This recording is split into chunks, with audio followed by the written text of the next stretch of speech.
Selam arkadaşlar, herkesi hoş gördük.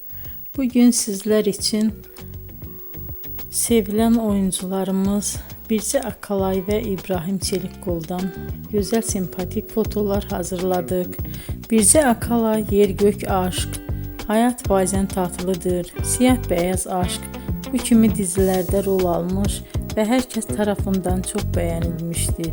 Biz de sizler için onların sempatik karelerini hazırladık. Yeni videolar görmek istiyorsanız kanalımıza abone olup bol bol yorum yazmayı, sona kadar izlemeyi unutmayın. Bizden bu kadar. Hoşça kalın.